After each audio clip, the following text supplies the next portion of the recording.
Voyager 1, qui voyage dans l'espace interstellaire depuis plus de 45 ans et arbore aujourd'hui une longue barbe grise, non, je plaisante, a soudainement commencé à envoyer des signaux étranges vers la Terre. Encore plus bizarre, il n'y a aucun signe que la sonde soit abîmée, ni quoi que ce soit de ce genre. Les scientifiques de la NASA essaient désespérément de trouver la raison de cette anomalie. Alors, que s'est-il passé exactement ? Tout d'abord, laisse-moi t'en dire un peu plus sur Voyager 1 et son long voyage. Voyager 1 est une sonde spatiale américaine. Les scientifiques de la NASA l'ont envoyée dans l'espace le 5 septembre 1977. L'objectif de Voyager était d'explorer les planètes excentrées de notre système solaire, à savoir Jupiter et Saturne. Au départ, les scientifiques pensaient que sa mission durerait environ 5 ans. C'est peu de choses que de dire qu'il faisait erreur. La sonde a dépassé toutes les attentes. Non seulement elle a rempli sa mission, mais elle fonctionne toujours. Elle s'est avérée bien plus résistante que prévu. Voyager 1 parcourt l'espace depuis plus de 45 ans. Il serait difficile de sous-estimer tout ce que Voyager 1 a accompli pour la science. Tout d'abord, elle a envoyé avec succès de nombreuses photos de Jupiter et de Saturne vers la Terre. Au fait, tu peux admirer ces photos toi-même, elles sont publiées sur le site de la NASA. Grâce à Voyager, nous avons aussi découvert plusieurs nouvelles lunes de Jupiter et un système d'anneaux jusqu'alors inconnu. Nous avons appris que la célèbre tache rouge de Jupiter était en fait une tempête géante et super rapide. Et après avoir quitté l'orbite de Neptune, Voyager nous a aussi envoyé beaucoup de données importantes sur le plasma interstellaire. Ainsi, Voyager 1 a prouvé avec succès aux scientifiques à quel point elle était utile. Après cela, elle s'est joyeusement dirigée vers son objectif suivant, la ceinture de Kuiper et les confins de l'héliosphère. La ceinture de Kuiper est un anneau de corps glacé qui s'étend de Neptune à une distance d'environ 5 UA du Soleil. Elle est un peu similaire à la ceinture d'astéroïdes, mais environ 20 fois plus étendue et 100 fois plus lourde. L'héliosphère est une zone autour du Soleil où la pression du vent solaire est équilibrée par la pression du gaz interstellaire. Oui, je sais, ça a l'air un peu compliqué et très pointu, dit comme ça. Mais garde à l'esprit que ces données nous aident vraiment à comprendre l'univers dans son ensemble. C'est donc la dernière mission de Voyager. Nous en dire plus sur l'espace interstellaire. La sonde nous a déjà envoyé plus de 60 images formant une mosaïque du système solaire à une distance de plus de 6,4 milliards de kilomètres de la Terre. Les scientifiques ont utilisé ces clichés pour composer une grande photo colorée. La photo a été baptisée un point bleu pâle. Et tu as probablement déjà deviné ce qu'est ce point. Oui, c'est à ça que ressemble notre Terre à travers les objectifs de Voyager. Cette photo montre clairement à quel point nous sommes minuscules. Mais Voyager 1 a aussi une autre mission, encore plus importante. Raconter à d'autres civilisations ce que nous sommes nous, les humains. Tu as peut-être entendu parler des fameux disques d'or de Voyager. Les scientifiques ont créé tout un tas de fichiers audio et vidéo et les ont enregistrés sur ces supports. Il y a plusieurs sections. La première contient Bonjour en 55 langues, y compris des langues anciennes et éteintes. Près de 80% des enregistrements sont des morceaux de musique différents. Musique classique, Bach, Beethoven, Mozart, Stravinsky. Musique folklorique de différents pays et différentes époques. Et un peu de blues, par exemple de célèbres chansons de Louis Armstrong et de Chuck Berry. Les 20% restants contiennent des enregistrements de différentes voix humaines, des sons de la nature et des cris d'animaux, ainsi que 116 images codées en signaux audio. Il y a aussi des enregistrements d'un discours de Kurt Waldheim, un ancien secrétaire de l'ONU, et de Jimmy Carter, le président américain de l'époque. Il s'agit simplement de messages amicaux. En plus des disques, les scientifiques ont aussi préparé un instrument pour les lire. Mais ne t'inquiète pas, ils ont aussi envoyé un dessin qui montre comment utiliser tout ce matériel et comment traduire les sons en images. Ils ont ajouté les coordonnées de la Terre, qu'ils ont créées à l'aide d'une carte des pulsars. Elle montre la position du Soleil dans la Voie lactée. Le disque a été emballé dans un boîtier en aluminium et recouvert d'or pour le protéger des radiations et de la poussière cosmique. Avec cet enregistrement, Voyager 1 a entamé son long voyage. Elle a déjà parcouru une sacrée distance. En ce moment, Voyager 1 se trouve à 154 unités astronomiques de nous, ce qui représente environ 23,3 milliards de kilomètres. Cela en fait l'objet de fabrication humaine le plus éloigné de la Terre. Avant, c'était la mission Pioneer 10 qui détenait ce record, mais Voyager l'a dépassé en 1998. Quelle bonne affaire pour la NASA, elle a largement dépassé sa date de péremption. Voyager 1 est en fait si cool qu'elle a même surpassé sa sœur jumelle, Voyager 2, qui, soit dit en passant, avait été envoyée dans l'espace 2 semaines plus tôt. Voyager 1 se déplace à une vitesse de 17 km par seconde. ce qui représente 56 000 km/h. Pour comparaison, la voiture de sport la plus rapide du monde ne se déplace qu'à 491 km/h. Il est donc difficile de concevoir la vitesse de Voyager. Quoi qu'il en soit, en ce moment, Voyager se dirige vers les frontières du nuage de Oort. C'est le nom d'une couche hypothétique d'objets glacés entourant le système solaire. Les astronomes n'ont pas encore confirmé son existence, mais ils sont presque sûrs qu'il est là. Après tout, les trous noirs eux-mêmes n'étaient qu'une théorie il n'y a pas si longtemps encore. Malheureusement, Voyager 1 ne reviendra pas dans notre système solaire. Elle restera en contact avec la Terre au moins jusqu'en 2025. Puis finalement, le contact sera perdu pour toujours. Dans 300 ans, elle atteindra les frontières du nuage de Oort. Et dans 30 000 ans, je ne serai plus là, moi, elle quittera enfin le système solaire. Enfin, si rien ne lui arrive en cours de route, 10 000 ans après ça, Voyager 1 s'approchera de l'étoile naine rouge Gliese 445, située dans la constellation de la Girafe. Ensuite, la sonde continuera probablement à se balader dans la Voie lactée. Et maintenant, parlons enfin de ces mystérieux signaux. Alors, que s'est-il passé? Eh bien, une chose plutôt inhabituelle. Le Jet Propulsion Laboratory de la NASA, qui surveille et contrôle les deux voyageurs, a signalé ce problème en mai 2022. Notre vieille sonde spatiale a soudainement commencé à envoyer des données étranges vers la Terre. Cette situation laisse même les ingénieurs de la NASA perplexes. Je parie que tu te dis « Oh, allez, elle est probablement simplement tombée en panne ou quelque chose comme ça ». Mais la vérité est que Voyager 1 va très bien. Elle fonctionne comme d'habitude, reçoit et exécute les commandes envoyées depuis la Terre et continue de collecter et d'envoyer des données scientifiques. Mais les relevés de l'AACS, qui signifie sous-système de contrôle d'attitude et d'articulation, ne nous montrent plus dans quel état se trouve réellement Voyager. Ce système assure l'orientation de la sonde dans l'espace et l'aide à rester en contact avec la Terre. Donc en gros, ces signaux signifient que l'orientation de la sonde dans l'espace est perturbée. Mais les scientifiques affirment que ce n'est pas le cas. Ils savent que la source du signal, l'antenne, se trouve dans la même position par rapport à la Terre que prévu. Le problème n'a déclenché aucun des systèmes de protection contre les défaillances. La sonde n'est même pas passée en mode sans échec. Alors, qu'est-ce qui se passe au juste dans l'univers? Suzanne Dodd, la responsable du projet, affirme que le problème n'est en fait pas si inattendu. Après tout, Voyager 1 a déjà 45 ans. L'experte admet que ce qui arrive à la sonde reste un mystère pour eux. Ils ne savent pas exactement d'où proviennent ces données incorrectes.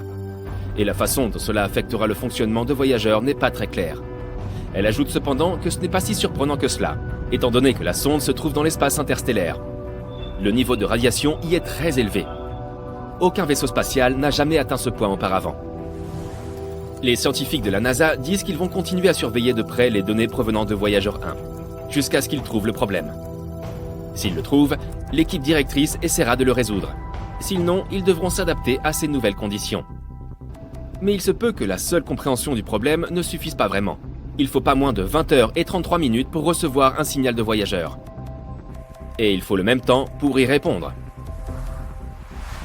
Au moins, la deuxième sonde, Voyager 2, va très bien. Même si elle se trouve aussi actuellement dans l'espace interstellaire à une distance de 19,3 milliards de kilomètres de la Terre. Quoi qu'il en soit, nous ne pouvons qu'attendre des nouvelles et espérer que le problème sera résolu. En fait, je me demande combien de temps Voyager 1 va encore durer. Sera-t-elle capable de voler jusqu'aux frontières du nuage de Oort dans 300 ans? Et toi, qu'en penses-tu? Donne-moi ton avis dans les commentaires.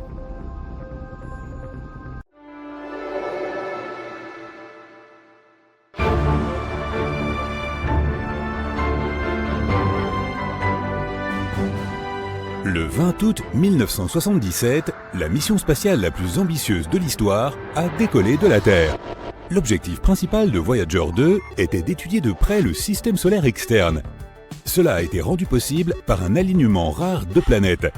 Voyager 2 était censé étudier toutes les géantes gazeuses du système solaire, Jupiter, Saturne, Uranus et Neptune. Les astronomes espéraient aussi qu'elle serait capable de trouver et d'explorer le bord du système solaire. Comme Voyager 2 a été construite pour les voyages interstellaires, la sonde a été équipée d'une grande antenne de 4 mètres de large, permettant à la sonde d'envoyer vers la Terre les données qu'elle recueillait. Pendant son voyage, la sonde spatiale a découvert une 14e lune de Jupiter. Voyager 2 est le seul vaisseau spatial à avoir étudié les 4 planètes géantes de près. C'est aussi le premier objet fabriqué par l'homme à être passé devant Uranus, où il a découvert 2 nouveaux anneaux et 10 nouvelles lunes. Voyager 2 a aussi survolé Neptune et a détecté sa grande tache noire.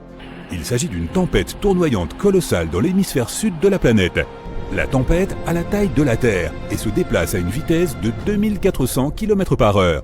Ces vents sont les plus forts jamais enregistrés sur une planète du système solaire.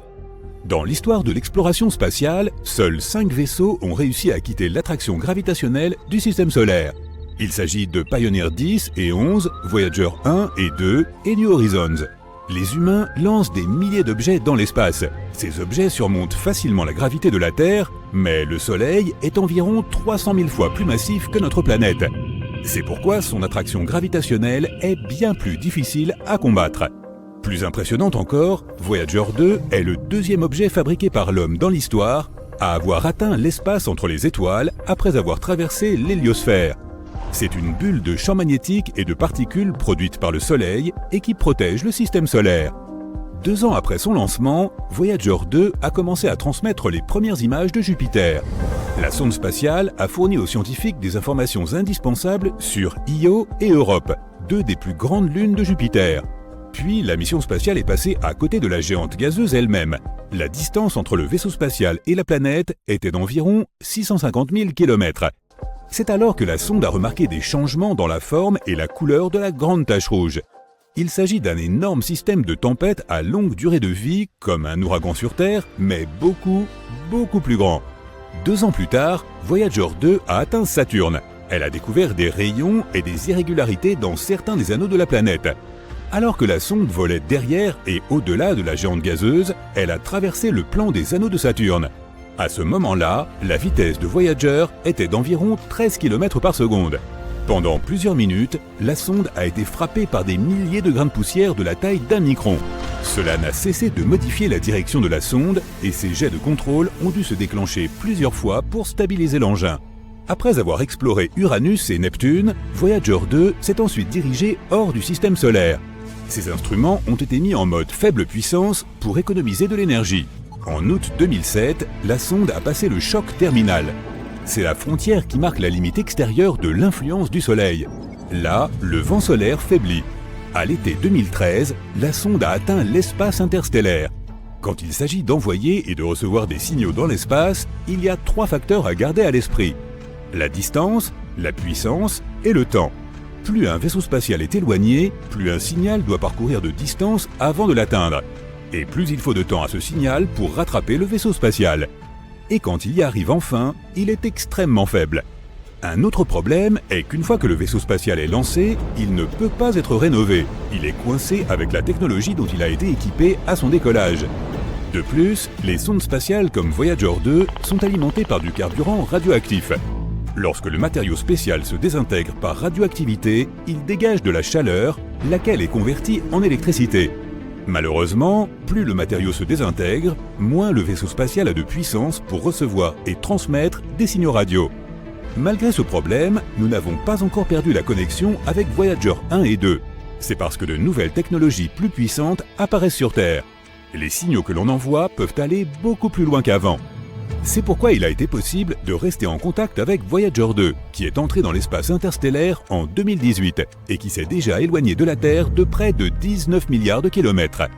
Mais en mars 2020, la pièce principale de l'équipement qui permettait aux scientifiques d'échanger des signaux avec le vaisseau spatial s'est éteinte. Après l'arrêt des communications avec la sonde, la NASA a passé environ 11 mois à mettre à niveau son Deep Space Network et à installer un nouveau matériel. Le DSN est un réseau international d'énormes antennes radio qui aide les astronomes sur Terre à communiquer avec les missions interplanétaires. Ces antennes sont situées en Californie, à Madrid et à Canberra. Celle utilisée pour garder le contact avec Voyager 2 est une antenne de 70 mètres de large à Canberra. C'est le seul équipement capable d'envoyer des directives qui peuvent atteindre la sonde. Cette antenne, connue sous le nom de DSS-43, a commencé à fonctionner en 1972, 5 ans avant les lancements de Voyager 1 et 2. À l'époque, elle ne mesurait que 64 mètres de diamètre. Depuis, l'antenne a subi de nombreuses réparations et améliorations. Mais ces 11 mois ont été les plus longs pendant lesquels l'antenne aura été hors ligne. En octobre 2020, l'antenne était enfin prête pour un essai après toutes les remises à niveau et autres réparations. Les opérateurs de la mission ont envoyé une série de commandes à Voyager 2. Et après plusieurs mois de silence radio, la sonde a renvoyé le signal. La sonde a confirmé qu'elle avait entendu l'appel. Ensuite, le vaisseau spatial a exécuté les commandes. Pendant que l'antenne était hors ligne, les opérateurs de la mission pouvaient effectivement recevoir des données scientifiques et des nouvelles de l'état de Voyager 2. Les astronomes ont continué à recevoir des données de l'espace interstellaire, la région située à l'extérieur de l'héliosphère du Soleil. Mais ils ne pouvaient pas envoyer de commande à la sonde, car elle était trop éloignée de la Terre. L'antenne améliorée a été équipée de 2 nouveaux émetteurs radio, et cela a été fait juste à temps. L'un des émetteurs, qui était utilisé pour communiquer avec Voyager 2, n'avait pas été remplacé depuis presque 50 ans. L'antenne a aussi reçu de nouveaux équipements de refroidissement et de chauffage, et d'autres éléments électroniques nécessaires pour supporter les émetteurs avancés. Une chose curieuse à propos du Deep Space Network est que ces antennes radio sont positionnées de manière très précise. Elles sont espacées de manière égale autour du globe. De cette façon, presque tous les vaisseaux spatiaux peuvent rester en contact avec au moins une installation à tout moment. Mais Voyager 2 est une exception. En 1989, elle a effectué un survol rapproché de Triton, la lune de Neptune. C'était la seule rencontre rapprochée que l'on ait eue avec la 8e planète du système solaire et sa lune. À propos, Triton est le plus grand objet connu qui serait né dans la ceinture de Kuiper. C'est un anneau en forme de beignet autour du Soleil, rempli d'objets glacés. Voyager 2 a découvert le système d'anneaux de Neptune et ses minuscules lunes intérieures. La sonde a aussi recueilli beaucoup d'informations étonnantes sur Triton. Par exemple, il est apparu clairement que la Lune était couverte de cryovolcans. Au lieu de cracher de la roche en fusion, ces volcans crachent de la glace composée d'eau, d'ammoniac et de méthane. Lorsque la sonde spatiale New Horizons est passée devant Pluton plus de 25 ans plus tard, elle a découvert le même phénomène sur la planète naine. Quoi qu'il en soit, pour faire ce détour, Voyager 2 a dû passer au-dessus du pôle nord de la géante de glace. Mais cela a modifié la trajectoire de la sonde, la faisant dévier vers le sud par rapport au plan des planètes. Depuis, Voyager 2 se déplace dans cette direction. Et maintenant, la sonde est si loin qu'elle est hors de portée des antennes radio de l'hémisphère nord, celles de Madrid et de Californie. Cela fait de DSS 43, qui se trouve dans l'hémisphère sud, la seule antenne suffisamment puissante et diffusant juste la bonne fréquence pour envoyer des commandes à Voyager 2.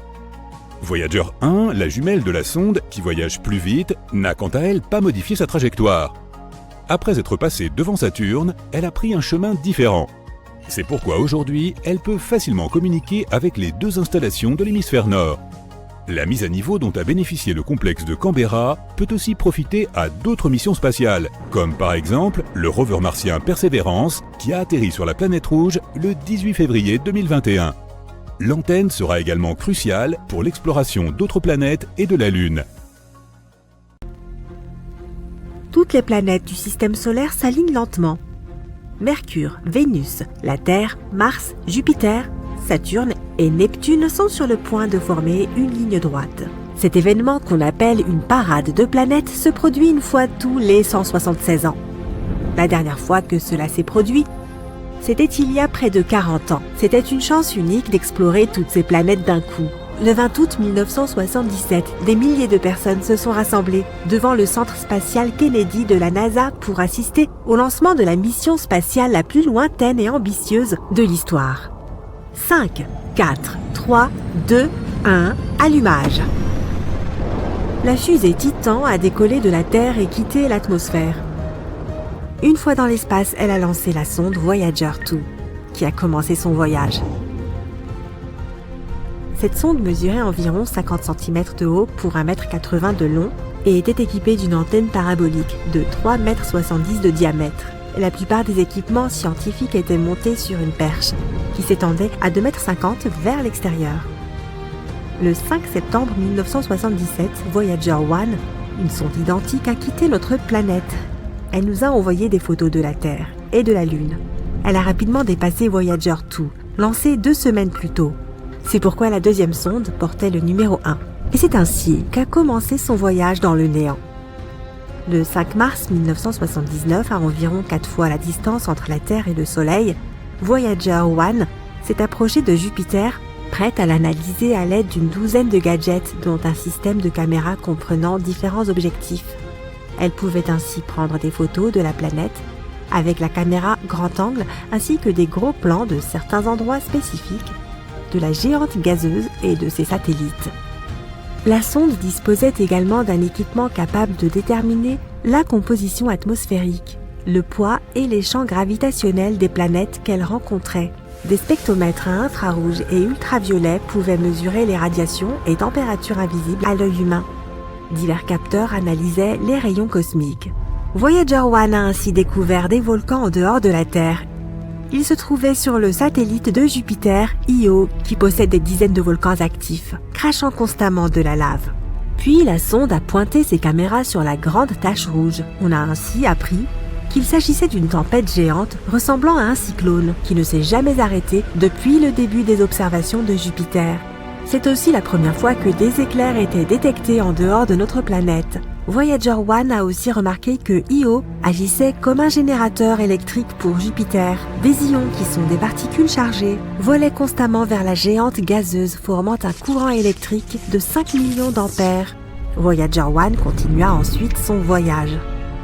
5 mois plus tard, Voyager 2 s'est aussi approché de Jupiter. Cette planète a des anneaux autour d'elle, mais différents de ceux de Saturne. Quand les satellites rocheux de Jupiter sont entrés en collision, ils ont formé de petits débris qui se sont progressivement transformés en fine poussière. Puis Voyager 2 s'est approché d'Europe. Cette lune est recouverte d'une croûte de glace protégeant un océan liquide qui pourrait héberger la vie. Voyager 2 a été la première à photographier les fissures dans cette croûte de glace.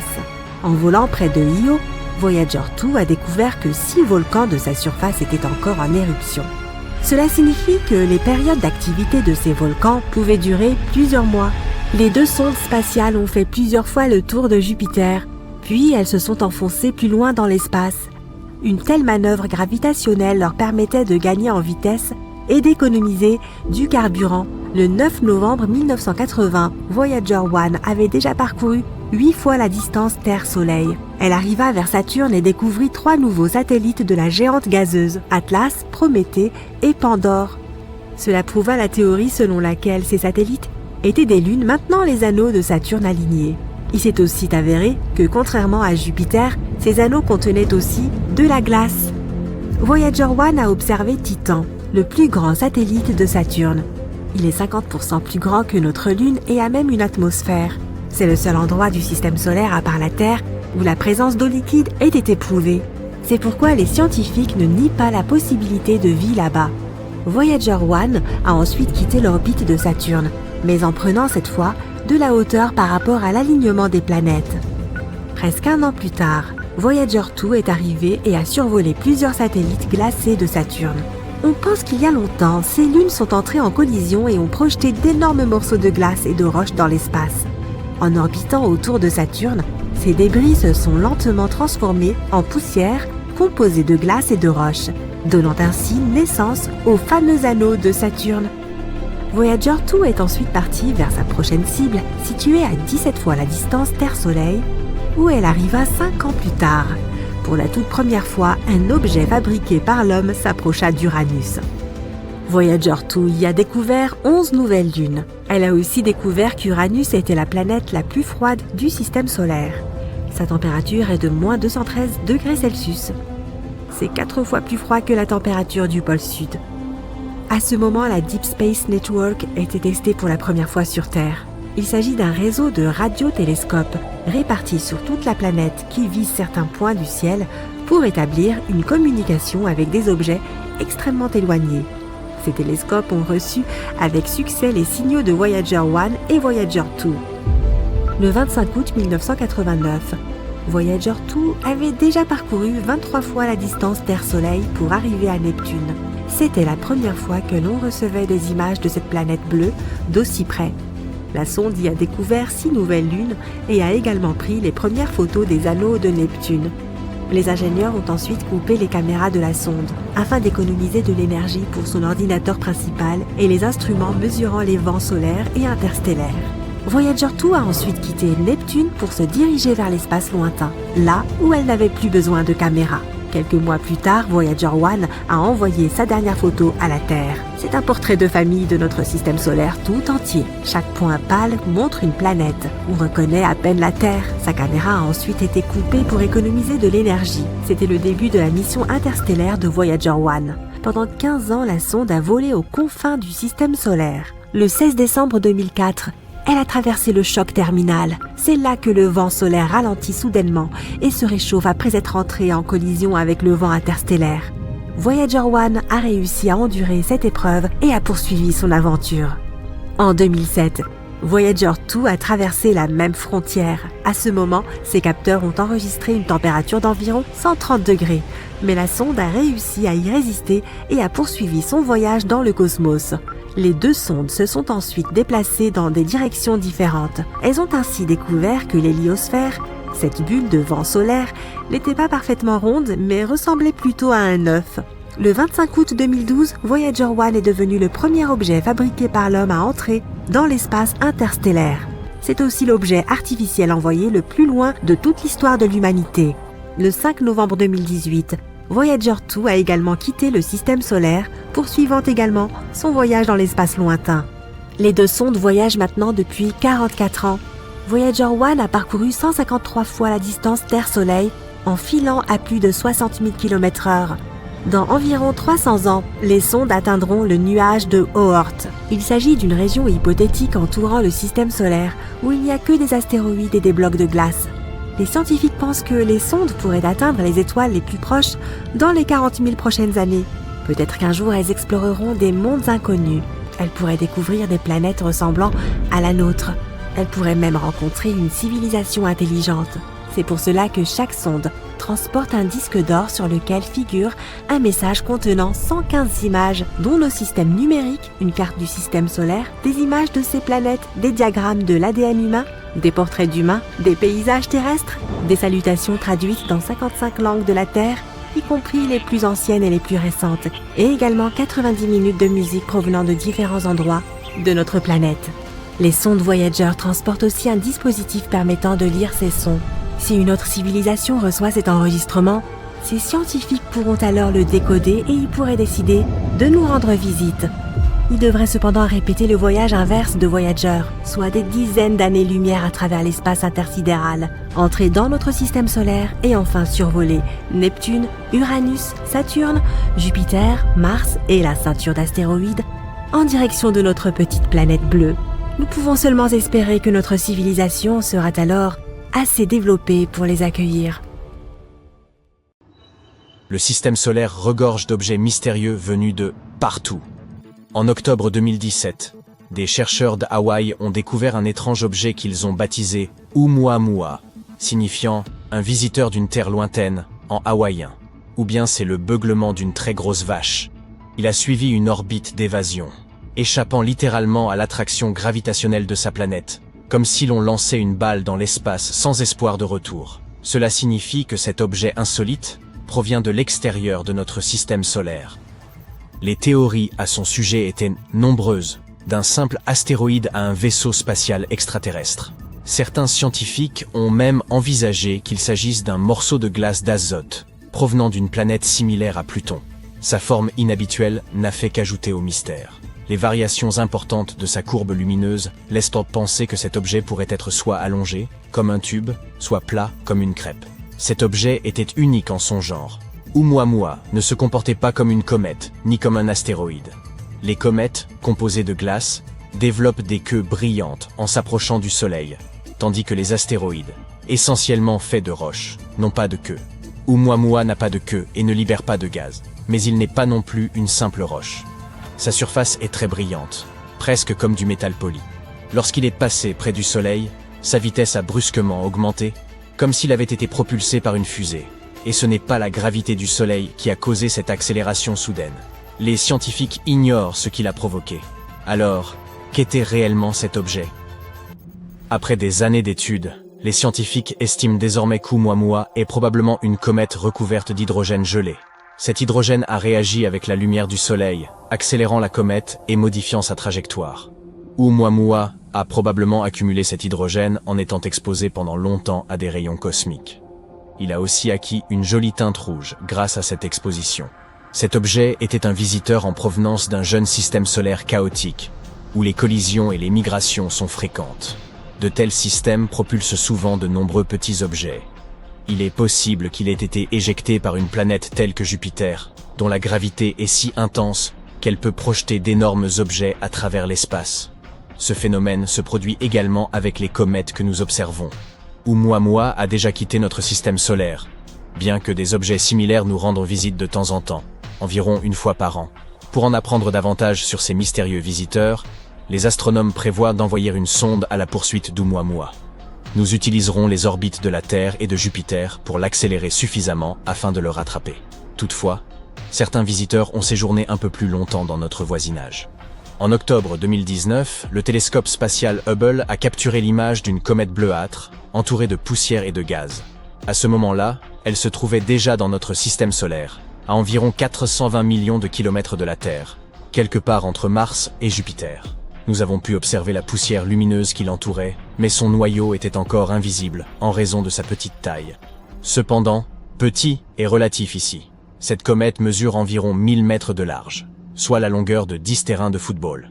En mars 2020, les images d'Hubble ont révélé qu'un petit fragment s'était détaché du noyau, indiquant que cette comète est très active, contrairement à Oumuamua. En examinant l'objet de plus près, nous avons découvert que son noyau était un mélange de glace et de particules de poussière.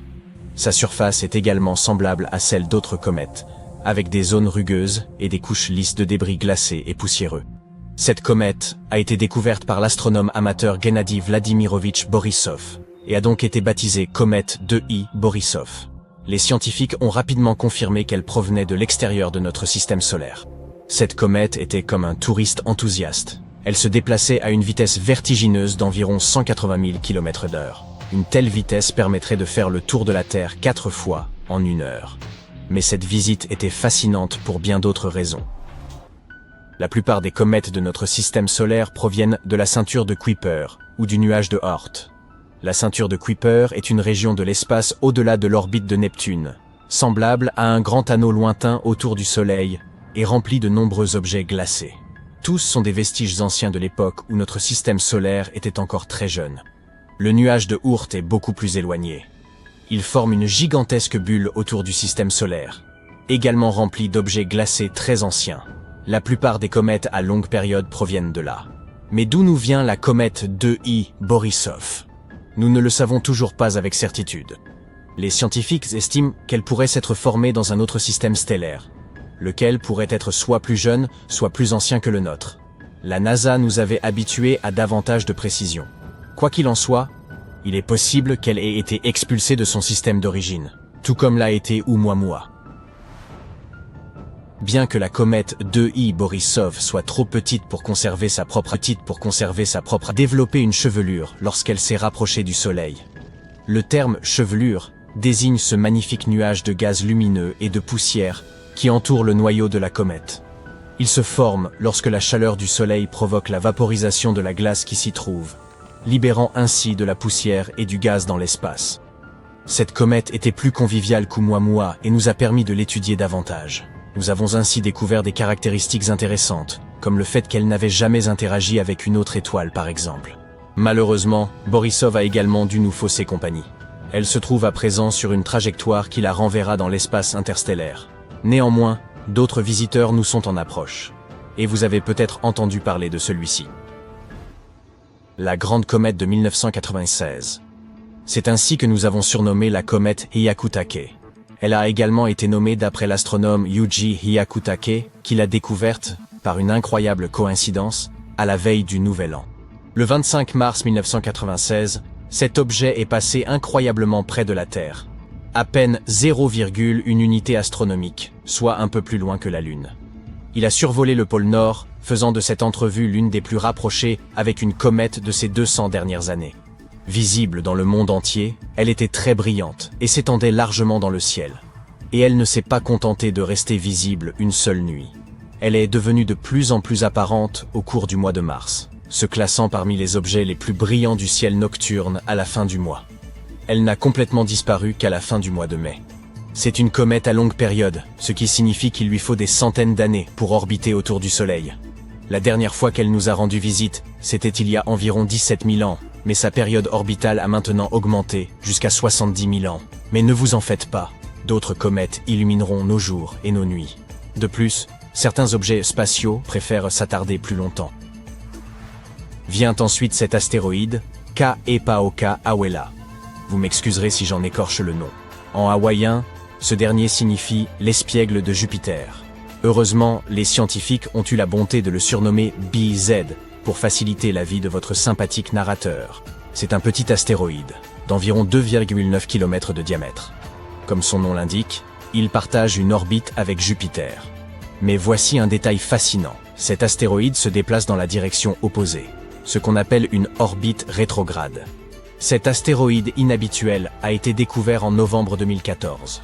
Il orbite autour du Soleil pendant environ 11 ans et 8 mois, passant parfois à l'intérieur et à l'extérieur de l'orbite de Jupiter. Il en est ainsi depuis au moins 1 million d'années, et il continuera encore ainsi pendant un autre million d'années. Mais pourquoi se déplace-t-il de façon si singulière? BZ pourrait bien être un vagabond interstellaire. Peut-être est-il passé par notre système solaire il y a environ 4 milliards et demi d'années, à l'époque où le Soleil se formait. Ensuite, il aurait été capturé par sa gravité, tout en conservant une orbite opposée. Ou peut-être provient-il du nuage de Oort. Dans ce cas, il pourrait avoir hérité son orbite étrange de la mystérieuse planète 9, un corps hypothétique dont on suspecte l'existence dans notre système solaire, bien au-delà de Neptune. Quoi qu'il en soit, cet astéroïde nous offre un aperçu précieux de l'histoire du système solaire et de la manière dont les matières organiques pourraient voyager depuis l'espace interstellaire jusqu'à nous. À tout moment, des milliers d'objets de notre système solaire proviennent de l'espace lointain. Ils y restent pendant des durées variables. Mais parfois, nous avons de la chance, et ils nous en apprennent beaucoup sur l'espace qui nous entoure. Cela fait maintenant plus d'1 an que le télescope James Webb, dont la construction aura pris plus de 20 ans, a été lancé. Et, au cours d'un laps de temps relativement bref, ce matériel ultramoderne, et le plus perfectionné de l'histoire, a déjà permis de nombreuses découvertes. En observant l'univers dans l'infrarouge, James Webb nous permet de voir des choses qu'aucun autre télescope n'avait jamais montrées auparavant. L'objectif principal de cet incroyable appareil est d'étudier la formation des galaxies et des étoiles qui sont apparues dans l'univers primordial. Par exemple, observons la pouponnière d'étoiles la plus proche de nous. C'est une région de l'espace où naissent de nouveaux astres. La NASA a partagé ce cliché saisi par le télescope, qui nous montre une petite région de formation d'étoiles. Si vous regardez attentivement l'image, vous apercevrez les jets de matière produits par les étoiles naissantes. Autour d'eux, des nuages de poussière cosmique de différentes couleurs se mêlent les uns aux autres. C'est une vue fascinante. La poussière rouge est constituée de molécules d'hydrogène. On peut également remarquer que certaines étoiles présentent quelque chose de semblable à des ombres.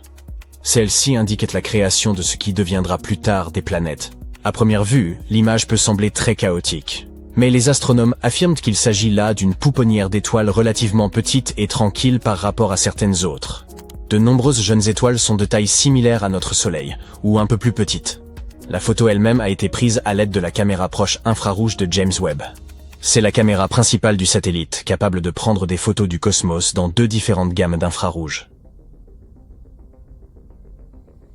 Une autre incroyable découverte faite par le télescope James Webb est celle de molécules de fumée dans une galaxie très lointaine. C'est la première fois que de telles molécules sont découvertes aussi loin de notre planète. La galaxie en question se situe à 12,3 milliards d'années-lumière de la Terre. Elle s'est probablement formée environ 1,5 milliard d'années après le Big Bang. Malgré l'immense distance entre cette galaxie et notre planète, les scientifiques sont parvenus à détecter des composés chimiques habituellement présents dans la suie ou dans la fumée. Et cette découverte n'est pas des moindres, car elle a repoussé le record de détection de telles molécules complexes d'environ 1 milliard d'années. Cette étude a également confirmé l'incroyable potentiel de l'équipement spatial le plus avancé de notre époque. En effet, il est parvenu à faciliter cette découverte en dépit du fait que le spectromètre nécessaire aux mesures ait été endommagé suite à une dégradation aussi soudaine que surprenante. Le télescope James Webb a également contribué à notre compréhension des exoplanètes. Il s'agit de ces planètes qui orbitent autour d'étoiles autres que notre propre Soleil. C'est au début de l'année 2023 que l'Observatoire spatial a repéré sa première exoplanète, LHS 475b. Elle se situe à 41 années-lumière de la Terre et a à peu près la même taille que notre planète. Selon la NASA, James Webb serait à l'heure actuelle le seul télescope en service permettant de catégoriser l'atmosphère d'exoplanètes d'une telle taille. L'équipe de chercheurs à l'origine de cette découverte estime que ces résultats ne font que souligner la précision du télescope. Ils espèrent qu'il nous aidera à localiser de nombreuses autres exoplanètes rocheuses que nous pourrions être en mesure de coloniser dans le futur. Même si, à première vue, il peut sembler que l'univers soit assez vide, c'est en réalité un endroit très animé. Et James Webb dispose de tous les instruments nécessaires pour observer l'incroyable variété d'événements cosmiques qui s'y déroulent.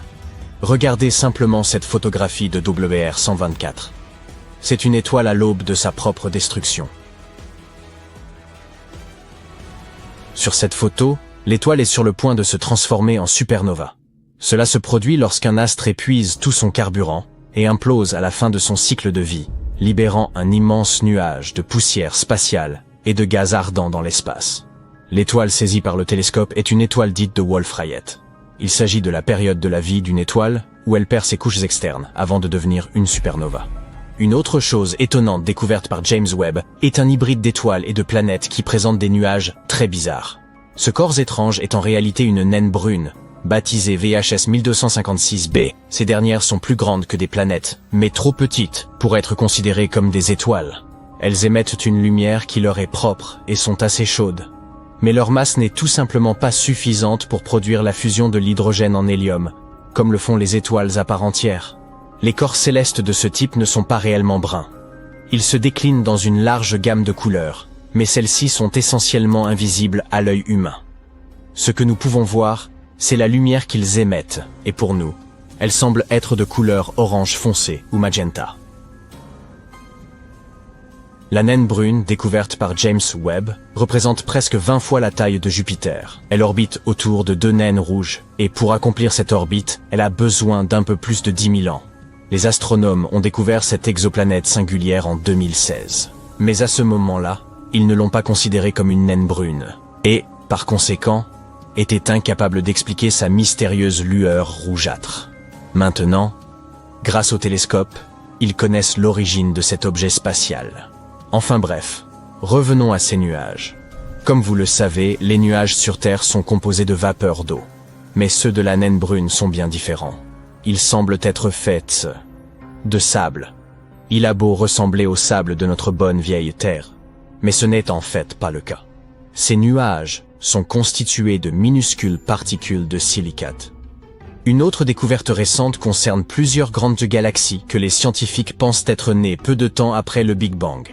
Elles n'étaient pas censées se trouver là, et personne ne s'attendait à les découvrir. Mais le télescope spatial James Webb, lui, les a repérées. Ces galaxies, aussi massives que notre Voie lactée natale, sont pleines d'étoiles matures rougeoyantes. Les astronomes ont analysé la lumière qui en provenait et ont estimé leur âge 5 à 700 millions d'années après le Big Bang. Cela signifie qu'elles sont apparues alors que notre univers était encore très jeune, pratiquement un bébé. Mais le plus étrange dans ces galaxies, c'est leur taille colossale et l'âge des étoiles qui y résident. Les données collectées par le télescope ne correspondent pas à notre conception préalable de l'univers et de son évolution première. Elles ne correspondent pas non plus aux observations précédemment effectuées par le télescope Hubble. Et ici, James Webb a photographié une zone reculée de l'espace avec un niveau de détail inégalé. Cette région est connue sous le nom d'amas de Pandore. Sur l'image, on peut observer 3 énormes amas galactiques qui se rassemblent pour former un superamas. La masse combinée de ceux-ci gît comme une puissante lentille gravitationnelle. Et grâce à cet effet naturel de grossissement, les scientifiques peuvent observer d'autres galaxies de la région. Les astronomes affirment que ces images les plus récentes de l'amas de Pandore sont les plus détaillées qu'ils aient jamais vues. James Webb a également réussi à repérer des milliers de jeunes étoiles encore jamais observées auparavant, dans la nébuleuse de la Tarentule. Cette formation cosmique doit son nom aux filaments de poussière repérés tout autour dans des clichés précédents. C'est la plus grande région de formation d'étoiles du groupe local, lequel comprend les galaxies les plus proches de la Voie lactée. Les images du télescope James Webb nous ont considérablement éclairés sur la composition de cette nébuleuse. Il y a également détecté des proto-étoiles, de très jeunes astres en train de gagner en masse. Les astronomes s'attendent à ce que ces proto-étoiles finissent par se former tout à fait, façonnant encore davantage la nébuleuse. Parmi les autres découvertes effectuées par le télescope James Webb, on compte la naissance de 50 étoiles lointaines. Certaines d'entre elles présentent des disques protoplanétaires qui pourraient plus tard former des systèmes solaires à plusieurs années-lumière de notre propre système. Voici une autre photographie de James Webb. On peut y voir un trou noir supermassif, d'une masse équivalente à celle de 9 milliards de soleils. Il est si ancien et si proprement gigantesque que les scientifiques ont bien du mal à expliquer son existence. Les astronomes ont également découvert un anneau lointain de poussière, de roches et de gaz qui contient un composé chimique appelé méthylium. Il est connu comme l'un des blocs de construction de la vie à l'échelle moléculaire, et on le retrouve dans la plupart des matières organiques de notre planète. James Webb a également aidé les chercheurs à observer de puissantes tempêtes de sable sur une planète située à 378 000 milliards de kilomètres de distance. Les astronomes étaient ravis de découvrir ce véritable coffre au trésor, rempli de nombreuses particules de sable microscopiques. Et maintenant, observez ceci. Vous reconnaissez cette image? Il s'agit des piliers de la création. Mais ce nouvel angle nous montre à quel point cette région poussiéreuse est véritablement étoilée. Vous pouvez comparer cette nouvelle photo avec celle prise par Hubble en 2014. C'est une preuve flagrante de nos progrès scientifiques. Le télescope spatial James Webb, ou JWST, est un peu le paparazzo intergalactique ultime. Il saisit des clichés de certaines des vedettes les plus célèbres de l'univers. Étoiles, galaxies, exoplanètes. Quoi que l'on désire, le télescope spatial James Webb le prend en photo. Alors, si tu es un fan des célébrités cosmiques, jetons un coup d'œil à quelques-unes des plus belles photos d'étoiles. La nébuleuse de la Carène. L'image de la nébuleuse portant le nom charmant de Carina a été publiée le 12 juillet. Le télescope a capturé une magnifique vue de cette nébuleuse, située à environ 7500 années-lumière de la Terre. Surnommée les falaises cosmiques, il s'agit en fait d'un foyer de jeunes étoiles, dont certaines sont plusieurs fois plus grandes que notre Soleil. La nébuleuse de la Carène est un véritable spectacle céleste situé dans la constellation australe de la Carène. Elle est proprement énorme, avec environ 260 années-lumière de diamètre. Les étoiles massives de cette nébuleuse sont si brillantes et si chaudes qu'elles créent un nuage incandescent de gaz et de poussière autour d'elle. La nébuleuse de la Carène contient également des nuages tourbillonnants de gaz et de poussière où naissent de nouvelles étoiles. Le gaz s'effondre sous son propre poids, devient plus chaud et plus dense, et tout cela conduit finalement à la création de nouvelles étoiles. Cependant, la nébuleuse de la Carène n'est pas seulement un paisible lieu de formation d'étoiles. Elle est le théâtre de certains des événements les plus destructeurs de l'univers, capable de créer de prodigieuses ondes de choc qui anéantissent tout sur leur passage. C'est un majestueux chaos. Le quintet de Stéphane. Cette photo a également été publiée le 12 juillet. Le quintet de Stéphane est un groupe observable de 5 galaxies, situées à une immense distance de notre planète, soit environ 290 millions d'années-lumière dans la constellation de Pégase. C'est comme une réunion de familles cosmiques. Toutes ces galaxies sont liées les unes aux autres et interagissent les unes avec les autres d'une manière très intéressante. Elles s'étendent et s'attirent les unes les autres au moyen de leur gravité, échangeant constamment du gaz et de la poussière. Cette interaction entraîne la collision et la fusion de certaines galaxies, ce qui peut engendrer toutes sortes d'effets intéressants, comme des sursauts de formations stellaires et des supernovae. Grâce à James Webb, nous avons pu observer des ondes de choc, des queues de marée et d'autres détails étonnants de ces galaxies. Leurs interactions créent un spectacle époustouflant que l'on peut voir clairement sur cette photo. Jupiter. Et voici notre bonne vieille copine géante. Cette image a été publiée par la NASA le 22 août. Jupiter est la plus grande planète de notre système solaire. Elle est connue pour ses nombreuses lunes et ses magnifiques nuages tourbillonnants. Mais elle possède également un système d'anneaux, tout comme Saturne, qui sont constitués de minuscules particules de poussière en orbite autour de la planète. Ces anneaux sont beaucoup plus petits et moins visibles que ceux de Saturne, mais ils sont tout de même très intéressants. Jupiter possède également des aurores, qui sont des spectacles lumineux colorés se produisant dans l'atmosphère de la planète. Elles sont causées par les particules chargées du vent solaire qui interagissent avec le champ magnétique de Jupiter. Comme sur Terre, elles sont visibles près des pôles de la planète. Mais ces aurores sont beaucoup plus lumineuses et intenses que les nôtres. On peut même observer ce spectacle lumineux depuis l'espace. Et aujourd'hui, nous sommes enfin en mesure de capturer ce spectacle éblouissant. La photo du télescope spatial montre les aurores de Jupiter, ses anneaux et même deux de ses lunes, Amalthée et Adrastée. Il est étonnant de voir à quel point elles sont nettes et lumineuses sur cette photo. La galaxie de la roue de chariot. La NASA a publié cette image le 2 août. Cette photo nous montre la galaxie de la roue de chariot et ses proches voisines. Cette galaxie doit évidemment son nom à sa forme circulaire, et elle ressemble un peu à une roue de bicyclette, n'est-ce pas? Il s'agit d'une masse géante et tourbillonnante d'étoiles, de gaz et de poussière, située dans les profondeurs de l'espace. Elle a la forme d'une roue à fuseau, avec de longs bras en spirale. Ces bras sont maintenus en l'état par la gravité de la région centrale, qui abrite un trou noir supermassif. Mais la galaxie de la roue de chariot est un peu différente des galaxies spirales qui lui sont apparentées. Elle s'est formée lorsqu'une galaxie plus petite est entrée en collision avec une galaxie plus grande, créant une onde de choc qui s'est propagée dans le gaz et la poussière environnante. Nous devrons certainement visiter cette galaxie un jour, et cela promet sans doute d'être un voyage endiablé. La galaxie spirale M74. Et voici une autre galaxie spirale. La NASA a publié cette image le 22 juillet. Le télescope James Webb a dû traverser d'épaisses couches de poussière et de gaz pour distinguer ce magnifique amas d'étoiles. M74 appartient à une classe spéciale de galaxies spirales connue sous le nom de galaxies de grand style. Cela signifie que ces bras spiraux sont visibles et clairement dessinés.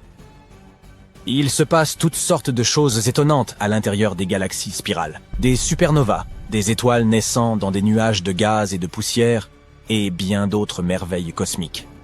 Le gaz et la poussière incandescents, les étoiles brillantes et les motifs tourbillonnants des bras spiraux en font l'un des objets les plus frappants de l'univers.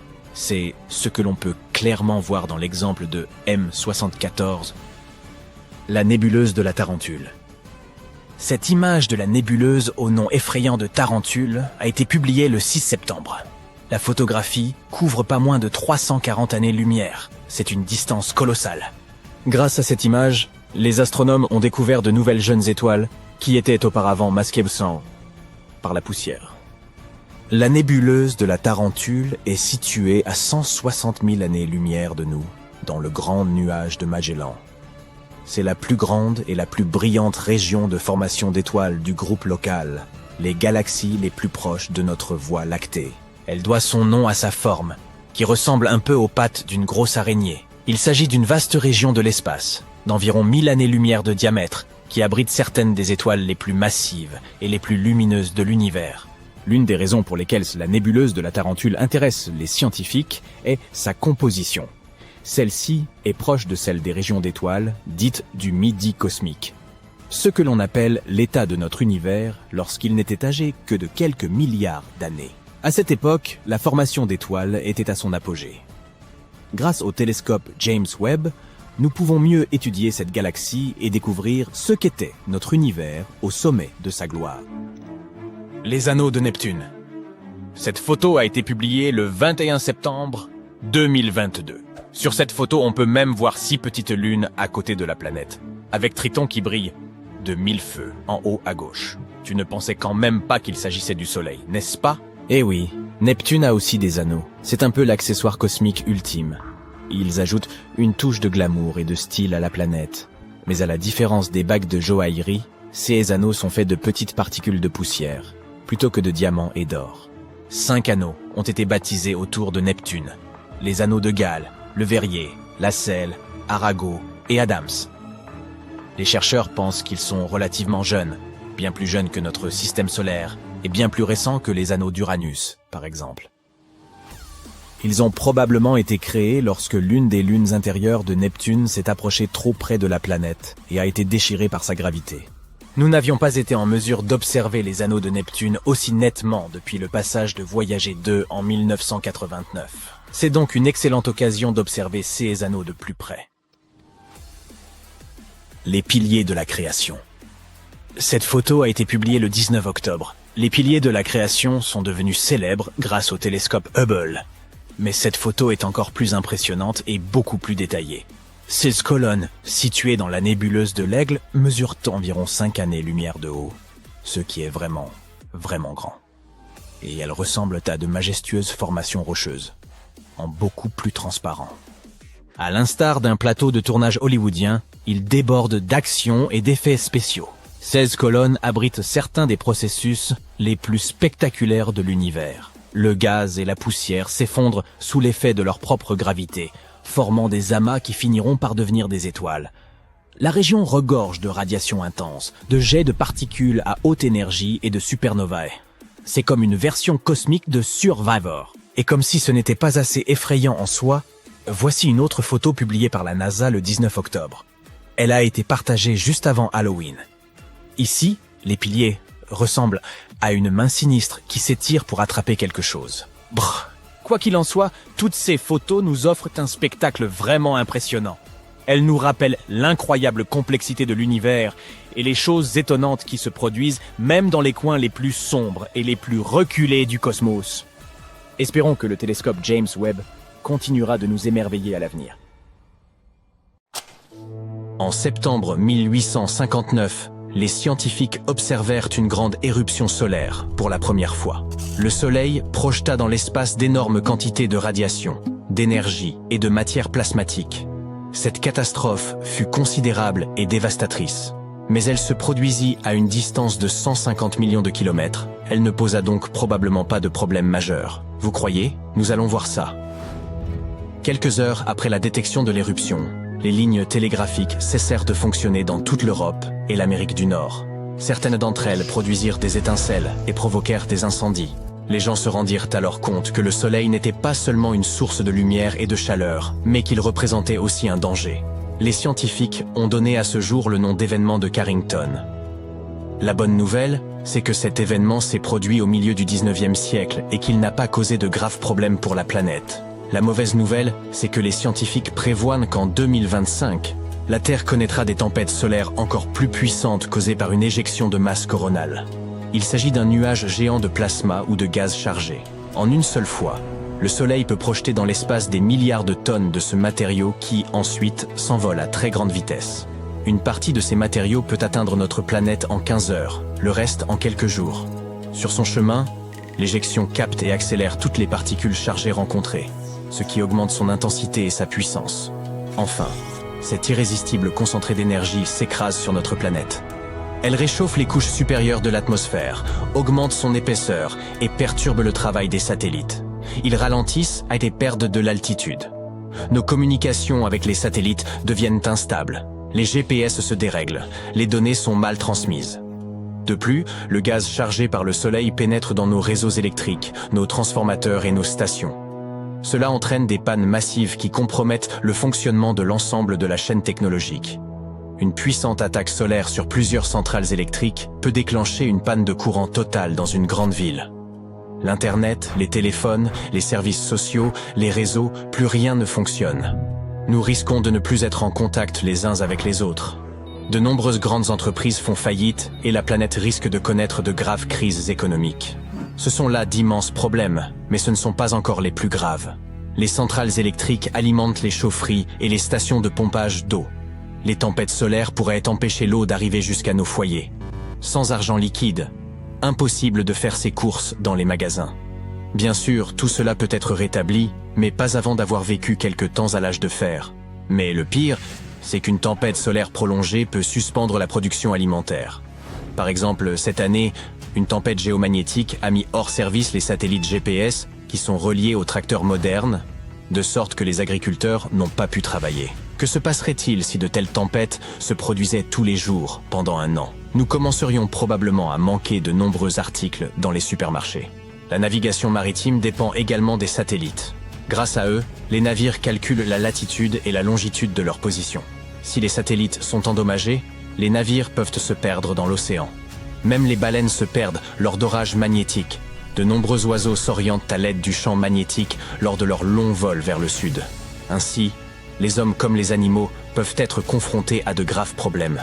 Les tempêtes solaires réchauffent les couches supérieures de l'atmosphère terrestre et rendent l'air plus épais. Le mouvement des satellites ralentit à cause de cette résistance de l'air. Ils perdent de l'altitude. L'un de ces satellites est Hubble. Oui, le télescope qui nous fournit toutes ces incroyables images de l'espace. Les scientifiques affirment qu'il tombera un jour en panne à cause des attaques solaires. Vous avez probablement entendu aux informations que l'activité solaire a récemment provoqué des tempêtes électromagnétiques sur Terre. Mais heureusement, cela n'a pas affecté nos vies de quelque manière que ce soit. Le seul problème, c'était les maux de tête, l'hypertension et les sautes d'humeur pendant ces tempêtes. Cela semble banal, mais les scientifiques ne parviennent pas à se mettre d'accord sur ce sujet. Personne ne sait exactement comment et pourquoi les orages magnétiques affectent notre santé.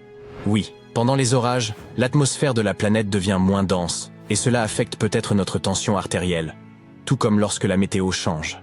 Les personnes souffrant de problèmes cardiovasculaires doivent donc faire très attention. Mais l'effet sur notre système nerveux est, par chance, plutôt insignifiant. Il se peut que les personnes qui apprennent l'arrivée d'un orage magnétique et qui se sentent mal soient en réalité victimes d'un effet placebo. Mais il y a aussi de bonnes nouvelles. Toutes ces particules solaires chargées interagissent avec les atomes et les molécules de l'atmosphère terrestre. Cette interaction est à l'origine des magnifiques aurores boréales. Il est bon de passer un peu de temps loin de ces gadgets et de regarder le ciel de temps en temps. L'une des plus grandes tempêtes s'est produite le 13 mars 1989. Le 10 mars, le Soleil a éjecté un gigantesque volume de plasma coronal. La quantité de ce matériau était équivalente à 36 fois la taille de la Terre. Le nuage solaire volait vers nous à 1 600 000 km/h. Quelques jours plus tard, il s'est écrasé sur le champ magnétique de notre planète. Cette collision a provoqué une tempête géomagnétique. Les gens ont pu observer certaines des aurores les plus lumineuses et les plus belles de l'histoire. Le spectacle s'est produit sur une grande partie de la planète. Mais après cela, les problèmes ont commencé à apparaître. La tempête solaire a été si puissante qu'elle a traversé l'atmosphère et atteint la surface de la Terre. Elle a d'abord perturbé le fonctionnement des satellites, puis endommagé les réseaux électriques. Par exemple, elle a détruit un transformateur dans une centrale nucléaire du New Jersey. Au Canada, les compagnies d'énergie ont cessé de fonctionner en raison de la surcharge des systèmes. En conséquence, environ 6 millions de personnes dans le nord-est de ce pays ont été privées d'électricité pendant 9 heures. Ce fut la plus grande panne d'électricité causée par une tempête géomagnétique. Certes, il y a eu des tempêtes plus puissantes au milieu du 19e siècle et au début du 20e siècle. Mais la planète ne dépendait pas autant des réseaux électriques à l'époque. Des tempêtes plus violentes encore pourraient se produire en 2025. La question est de savoir si nous serons prêts à y faire face. Une étude attentive de l'activité solaire peut nous aider à nous préparer. Si nous savons à l'avance qu'une tempête est imminente, les scientifiques peuvent théoriquement éteindre certains systèmes et les rallumer par la suite. Si l'activité du Soleil augmente chaque année, nous devrons trouver de nouveaux moyens pour nous protéger. Qui sait ? Peut-être les scientifiques recouvriront-ils tous nos appareils et stations électriques d'une couche de matériaux protecteurs spécial.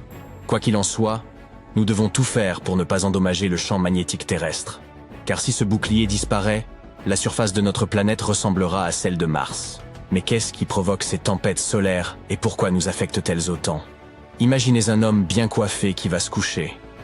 Le matin, ses cheveux sont en désordre. Les champs magnétiques du Soleil ressemblent à ses cheveux ébouriffés. Lorsque le Soleil tourne, ces champs éclatent, s'emmêlent, s'étirent et se déchirent, et ils libèrent d'énormes quantités d'énergie dans l'espace. Ce n'est pas un problème pour le Soleil, car tout cela se rétablit au cours d'un processus appelé reconnexion magnétique. De telles émissions peuvent causer des problèmes aux planètes de notre système. Lorsque la reconnexion magnétique se produit, plusieurs phénomènes peuvent s'ensuivre. L'un d'entre eux, dont vous avez déjà entendu parler, est une éjection de masse coronale. Mais ce n'est pas tout ce que le Soleil fait de terrible. Il y a aussi les éruptions. Imaginez une explosion de rayonnement solaire contenant des ondes électromagnétiques, des rayons X, des radiations et de la lumière visible et ultraviolette. Lors des éruptions, le Soleil libère une énorme quantité de cette énergie destructrice. Elle se propage dans l'espace à la vitesse de la lumière.